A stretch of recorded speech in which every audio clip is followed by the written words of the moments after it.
Board President Gonzalez, you are streaming. Thank you, and welcome to the Board of Education meeting for September 3rd, 2025. I call this meeting to order. I want to remind those speaking during tonight's meeting that we do use the YouTube closed captioning function, so please speak as clearly as possible. Now I ask that you stand if able and join me in saying the Pledge of Allegiance in English and in Spanish. Pledge allegiance to the flag of the United States of America and to the republic for which it stands, one nation, under God, indivisible, with liberty and justice for all. Juro fidelidad a la bandera de los Estados Unidos de América y a la república que representa una nación bajo Dios, indivisible, con libertad y justicia para todos.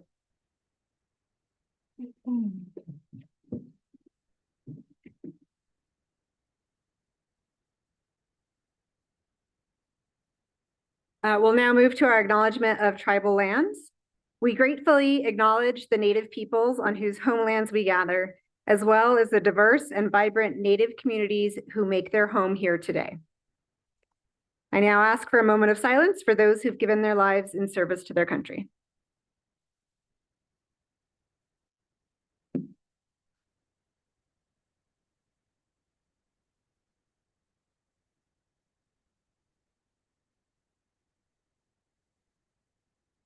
Okay, we will move to roll call. Dr. Albright, may I have a roll call, please?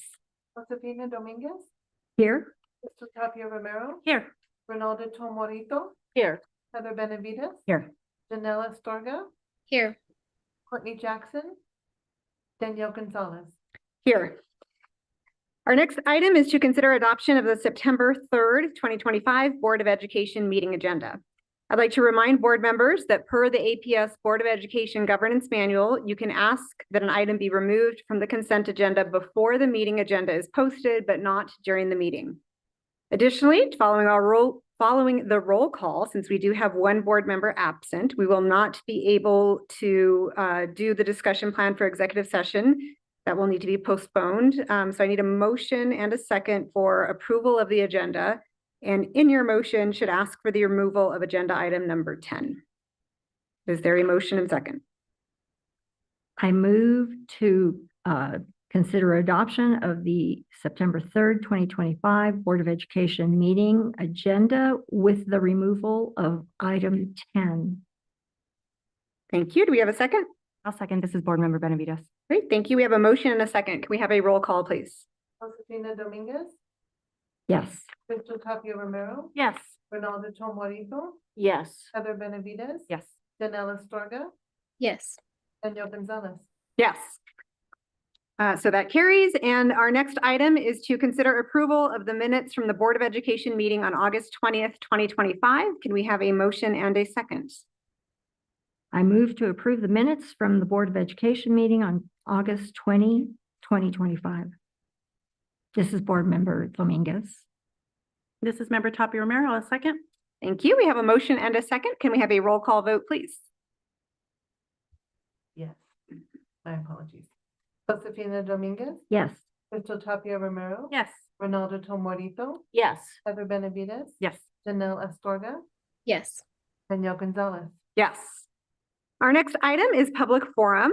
Board Secretary Astorga, will you please share the instructions for public forum? Yes, thank you, Board President.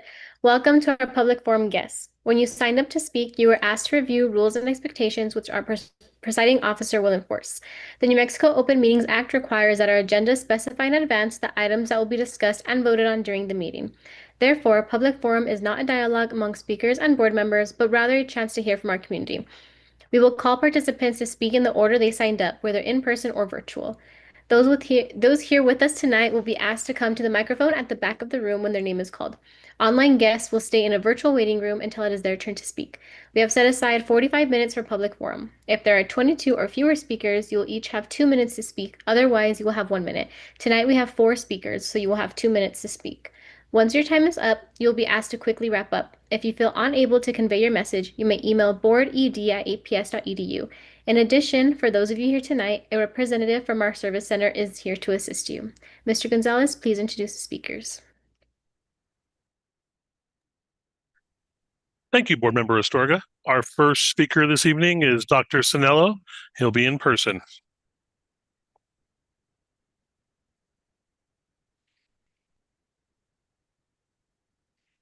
And sir, you have 2 minutes once you begin speaking. Thank you. Good evening, Madam President, school board members, and superintendent. Thank you for serving. Not only I'm an alternative health doctor minister, but also a sports performance coach and nutrition coach. Last meeting, I shared that Make America Children Healthy Again are focusing on industrial toxin, processed food, contaminated water, and pharmaceutical drug and vaccine overuse. Do you know what's exactly in COVID-19 and what's doing to your body? In a nutshell, if you take the first injection, expect 50% of your military immune function loss. Second injection, 75% of your military loss, depending on the underlying health issues or how toxic your body is. At this point, you have 25% of your military or immune function left. If you take the first booster, then you have 81 strands form of bacteria in your blood, in your white blood cells or natural killer cells, or immune function is destroyed. If you take the second booster, then you have 9 strands of foreign virus, which is pretty much a HIV or AIDS. At this point, you're in a survival mode. As you can see, how do we expect our children and students to perform well academically and athletically? What are you all practically going to do about this? I would hope that the school board members would be proactive in this process for the sake of our children's health and well-being in our school. So with that said, I would encourage all of you guys to look at this, because there is, according to medical scientists, there is between now and they took the shots, 18-year period, waiting period, where you can expect turbo cancer, blood clot, and some other cardiovascular damage. 18 years. So that's Russian roulette. So I just hope that you would look into this, and because we do care about the health and well-being of our children, right? So thank you, and may Yahweh Rapha, the Lord God the healer, be upon and our students. Thank you. Bye. Thank you, sir. Our next speaker is on Zoom, Megan Long. Hello, I'm going to keep my camera off. Is that okay? Okay, you have 2 minutes once you begin speaking. Okay, confirm that it's okay to keep my camera off? That'll be fine. Okay. Hello, board members. I'm speaking today, like most parents, I think, feeling frustrated following that state of the district display that was put on, and completely glossing over the subject of school safety. I think that was a major disservice to parents. I think that further damages the confidence and the trust that we have in APS.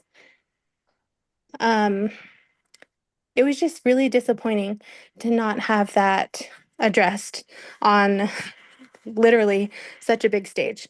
And then furthermore, I was disappointed by the reporting that came following that, and the superintendent's, shifty gaze and unwillingness to respond to reporters' questions, and deflecting to Antonio Gonzalez, who also deflected. It just feels like a lot of pass the blame, pass the torch, and it's frustrating. We've all seen the national news and the events that are taking place, and it's a constant worry on all of our minds about whether or not our children are safe going to school. And knowing that the board president and other members of the board's response to this has been, we have measures in place, and all I'm hearing are things that they're doing after the fact rather than things that are preventative, that keep this situation from occurring in the first place. But that's my thoughts. Those are my feelings. Thank you for listening. Thank you. Our next speaker is on Zoom, Daniel Tafoya. Daniel, are you there?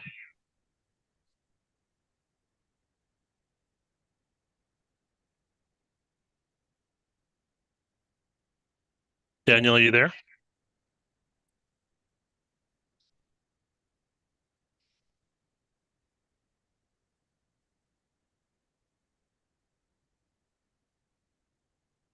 Yeah, I'm going to go to our next speaker. I think Daniel's he's trying to unmute himself. So our next speaker will go in the room, Renee Pacheco. Okay, Daniel, just hold on. Renee's going to go ahead and speak, and you can go after her. So just hold on. Renee, you have 2 minutes once you begin speaking. You want salt? I know you. Oh, you got it for you? Go ahead. Good evening. Evidence has shown that school shootings have been linked to youth taking antipsychotic drugs. These drugs are often prescribed to children as young as preschoolers, not knowing how it will affect their developing brain. They are taken for depression, ADHD, gender dysphoria, stress, and trauma. Instead of counseling or treating the whole child with food, exercise, and faith, we turn to medication that increases our problems. Antipsychotics can cause anxiousness, agitation, aggressiveness, depression, restlessness, out of touch with reality, and socially withdrawn from those around you. Education Week reported in January of 2025 already 8 school shootings this year, 229 shootings since 2018, 39 in 2024, 38 in 2023, 51 in 2022, 35 in 2021, 10 in 2020, and 24 each in 2019 and 2018. I would like to know what APS is doing to help our children, not only the victims, but the ones committing the act of the shooting. We need to prevent and look at the signs of each of our students. Thank you. Thank you, ma'am. Okay, Daniel, can we try to join again? I'm here. Okay, sir. You have 2 minutes once you begin speaking.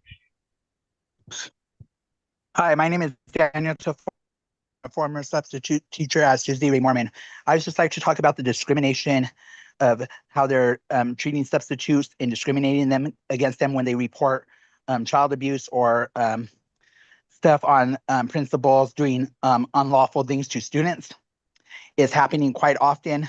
We're losing our substitute teachers. We are so shorthanded because they are firing them or getting rid of them because they have filed complaints against the schools and staff members. I was recently cleared to volunteer, and then out of the blue, they're not allowing me to, but there's no reason why, even though I have been cleared. And I have heard this from other parents and other regular people who want to volunteer for the schools. Nothing is being done of complaints. They're being swept under the rug. A student at a school, I will not mention the school, had his head kicked in by another student. Redirector did not come to the assistance of the EA. Another thing that is wrong is, why was the EA left alone? She was not there with her teacher, and she had other students from another classroom also in her class. So she had double the students and was left alone. This is happening quite often and needs to stop. Teachers and EAs have complained of issues, and everything's being swept under the rug, and it needs to stop. I'm tired of it. I feel it's wrong that the superintendent does not return calls or address these issues, and they need to be addressed. Thank you for your time. Thank you, sir.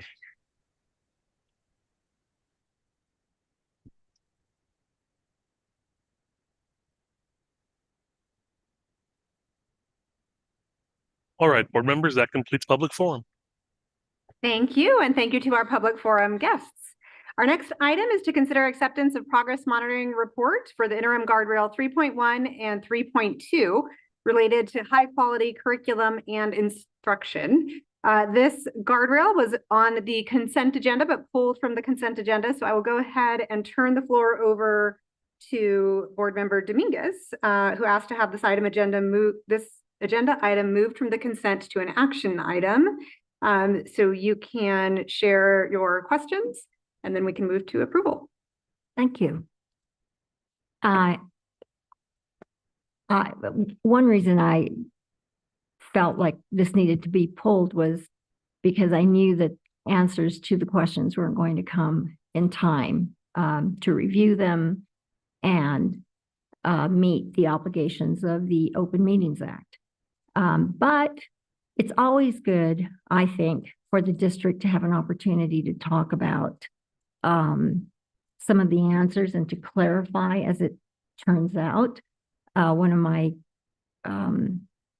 constituents asked about how does the superintendent and her staff explain the outlier score of 52% at the middle school level noted in Guardrail 3.1, the section titled Superintendent's Interpretation of the Data.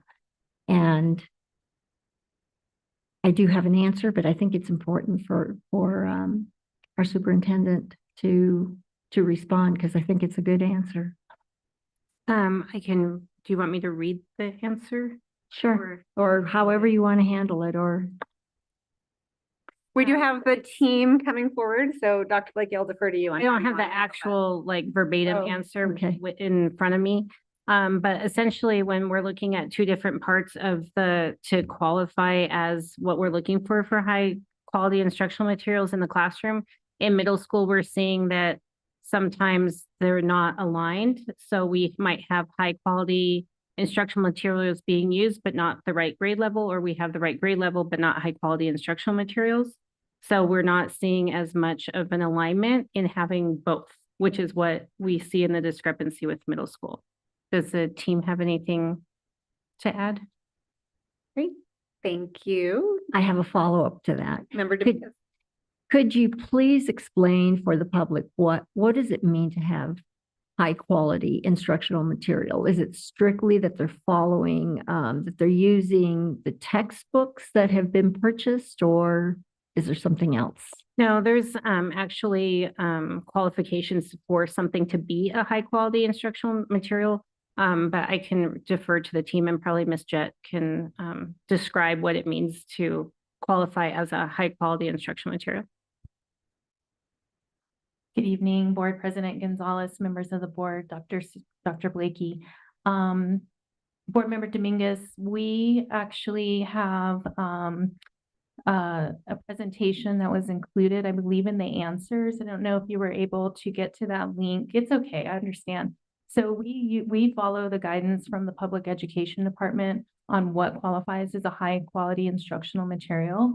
And it has 9 criteria. I did not prepare for a pop quiz on the 9 criteria, so I'm not going to try to list them, but I do want to assure you that they are there. And among those are certainly that they are culturally and linguistically responsive. Great, thank you. Any additional questions? I have one more, but I'm willing to share time with other board members. You have the floor. Okay. The second question was a strategic one. As the district launches a district-wide high-quality instructional materials awareness campaign, how will the district provide clear guidance that still allows educators to exercise professional judgment when HQIM materials fall short of student needs? For example, when culturally, linguistically, or developmentally appropriate curriculum is missing from the publisher's materials.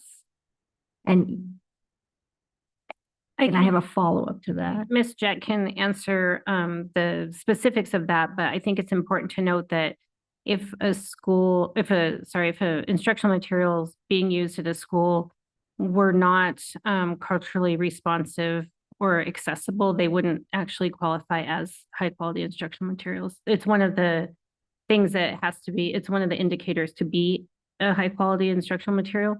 So if it wasn't showing that it was aligned to accessibility or cultural responsiveness, it wouldn't be considered a high quality instructional material. Do you have anything to? Yes, thank you. Superintendent Dr. Blakey, Board Member Dominguez. When we adopt these materials, it is a critical part of the criteria for them to even get in front of our teachers and our adoption committee, which includes community. And should somehow a material get through that pretty rigorous process, we also lean into the ongoing professional conversation with our school leaders and our teachers around the importance of affirming students' cultural knowledge and language assets, particularly for our Black students, our African American students, Native American students, and our English language learners. And so, I mean, this is critical work of our language and cultural equity team under Chief Campos, and just having this conversation to make sure that we are seeing all identities represented in our classrooms, in our materials. We also, I want to lift up I guess 2 years ago, created the Guardrail 3 collaborative team, which brings together people from across our departments so that they really have two purposes. One is to make sure that the materials that are going forward do meet the stringent criteria for high quality. But the other is that should a material come forward that somebody is saying this has this problem, whatever it may be, that's not aligning to our definition of high quality, this team looks at it and vets it and either suggests ways that we can enhance it, or, and this hasn't actually happened, but we would remove the material. But typically, given the diversity of our city, I would say we're having these ongoing conversations about how we do really lean into making sure all of our students are represented in the classroom. Okay, and I have one final question. And I want to note that in the answer, I hear that culturally and linguistic backgrounds are taken into account when teaching letters. But it becomes, as someone who taught grammar, because I was that teacher, what I struggled with and what I had to do was go into the literature to find ways to teach grammatical elements. And in this case, it's technical phonemes, phonemic awareness, etc. But it's hard to come by culturally relevant and linguistically relevant materials. And so how is the district trying to mitigate that in the letters training? Thank you for the question, Board Member Dominguez. So the letters training, as you know, is based in the science of reading. Structured literacy is another way that we talk about it. And so I have some examples that I can give you of how that's addressed through the letters training specifically. One is using multilingual word study. So very similar to what you're talking about. We go to sort of mirror text to see those connections between the English phonics patterns and students' home languages. So that could be, cognates for Spanish, or it could be how sounds might map differently in different languages.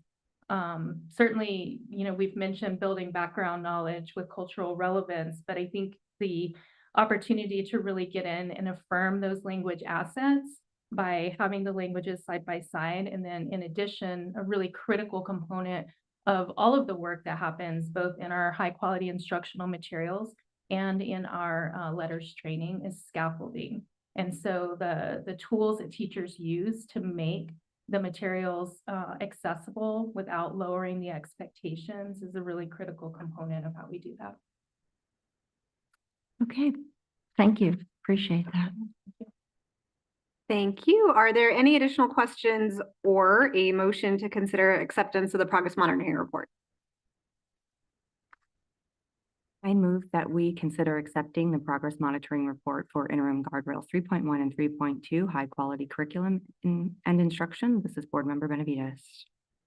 I'll second, and this is Board Member Dominguez. Thank you. We have a motion and a second. Can we get a roll call vote, please? Josefina Dominguez, Yes. Tapia Romero, Yes. Ronaldo Tomorito, Yes. Heather Benavides. Yes. Janelle Astorga, Yes. Danielle Gonzalez. Yes, so the motion carries. Thank you for the work on this important guardrail. We'll now move on to consider approval of the consent agenda. Can we have a motion and a second for approval of the consent agenda? This is Member Tapia Romero, and I move for approval of the consent agenda as listed. This is Board Member Dominguez. I'll second. Thank you. We have a motion and a second. Can we have a roll call vote, please? Josefina Dominguez, Yes. Tapia Romero, Yes. Ronaldo Tomorito, Yes. Heather Benavides. Yes. Janelle Astorga, Yes. Danielle Gonzalez. Yes, so that motion carries. We'll move on to agenda item 7.1, which is to consider approval of a resolution to be submitted to the New Mexico School Boards Association and considered for the association's 2025 legislative platform. We have the draft resolution. We have Ms. Martinez available to answer any questions. I want to note that we also have some proposed amendments that were left on the dais in front of us. And so I'd like to ask for a motion to approve the resolution as amended to be submitted to the New Mexico School Boards Association and considered for the association's 2025 legislative platform. I move to consider approval of a resolution as amended to be submitted to the New Mexico School Boards Association and considered for the association's 2025 legislative platform. Board Member Dominguez. Member Tapia Romero will second. Thank you. We have a motion and a second. Is there any discussion? Yes. All right. I don't like the word demands in the whereas, the first, second whereas. And I'm proposing that we change that to either dictates, urges, or necessitates. And I'm partial to necessitates. All right, so we have a proposed amendment to change the third whereas to read, whereas the Martinez and Yazzie decision necessitates that historically disenfranchised families and community advocates, et cetera. So who made the original motion? I did. Oh, you did. So would you like to amend your original motion to accept the proposal as amended again? I accept the friendly amendment to the amendment. Thank you. Do we have a second? All right. Any additional discussion or amendments? All right, we will turn to a roll call vote, please. Josefina Dominguez, Yes. Mr. Tapia Romero, Yes. Ronaldo Tomorito, Yes. Heather Benavides. Yes. Janelle Astorga, Yes. Danielle Gonzalez. Yes. So that motion carries. We'll move on to agenda item 7.2. Thank you, Ms. Martinez, which is to consider approval to expand the Albuquerque International High School to serve grades 9 through 12. For this, we have our presenters, Dr. Antonio Gonzalez, Deputy Superintendent of Operations, and Sherry Jett, our Chief Academic Officer. We had the materials shared in advance. We had opportunity to ask questions, and so I will seek a motion for approval and a second, and then we can move to additional discussion and questions. This is Member Tapia Romero, and I move for approval to expand Albuquerque International High School to serve grades 9 through 12. I'll second. This is Board Member Dominguez. Thank you. We have a motion and a second. Is there any discussion or questions? I have one question, Board President. Yes, Member Astorga. Thanks. Just one quick question. Based on federal funding cuts, do we foresee any issues or barriers with continuing progress of the school at a successful rate? So intentional, equitable, and high quality with any of the budget cuts? Thank you, Board Member Astorga. And I also want to mention that the principal of the school, Mr. Traeger, is also here in the audience. So yes, right now we are funding this school with some federal funds. So if there are cuts to federal funds, it could impact the school, and we would have to provide operational funds to maintain the level of instruction that it currently has in its design. And just a quick follow-up, are we prepared to do something like that? Is there any plan in place just in case? I was seeing if Ms. Apodaca is here. You don't have to answer. I was just worried she was going to, like, her eyes start getting really big. Yes, we have looked at it as a priority. And so we do have contingency plans, but it, of course, would mean that the funds have to come from somewhere. So it would be some hard decisions that we have to make as we start to adjust our funds, which you'll start to see as we build the budget for next year. Great. But our intent is to continue supporting this school. Awesome. Thank you so much. Thank you. Are there any additional questions? All right. Can we have a roll call vote, please? Josefina Dominguez, Yes. Sister Tapia Romero, Yes. Ronaldo Tomorito, Yes. Heather Benavides. Yes. Danelle Astorga, Yes. Daniel Gonzalez. Yes, so that motion carries. Thank you. We will move on to the next agenda item, which is the president's report. So although public forum is not an opportunity for dialogue, we do want each speaker to know that you were heard and that we are working with the administration on resolutions. Some of the issues that we heard tonight were regarding children's health and well-being, discrimination, and the state of the district address. Additionally, we want to acknowledge the administration for your work on Guardrail 3 and the strong progress that's been made against that. It's wonderful to read about the progress and the work that you're doing. So kudos to all of you for that. I also want to, on behalf of the board, express appreciation to the APS Education Foundation for hosting an amazing Superintendent's Cup and golf tournament last week, which was a great way to bring community together to celebrate and to have fun out on the greens. Green? Green. Out on the green? Green. Yeah, as soon as I said it, I felt like greens is salad. It was a great opportunity to be together playing golf. So thank you to the foundation for that. And all of the money that the APS Foundation raises goes right back to our schools. And so the foundation provides opportunity for individual teachers to be able to apply for extra grant funding. So it's really exciting to know that we have that commitment and partnership from our community to continue to fund our schools. So thank you for that. And then we did just approve the expansion of the Albuquerque International High School to be able to serve grades 9 through 12. And so also just wanted to acknowledge that the open house for the International High School is next week, September 11th at 5-ish, 4, 3, 1. It was changed. The opening of the International High School is next week. So check out the APS website for additional information on that. It might be at 6 o'clock. It's at 6 o'clock. Okay. The next Board of Education meeting will be Wednesday, September 17th, 2025 at 5 p.m. at the Allison Bruce King Educational Complex at 6400 Uptown Boulevard Northeast and live streamed at aps.edu. And that concludes this meeting. It's adjourned. Good night, everyone. Thanks for a quick meeting.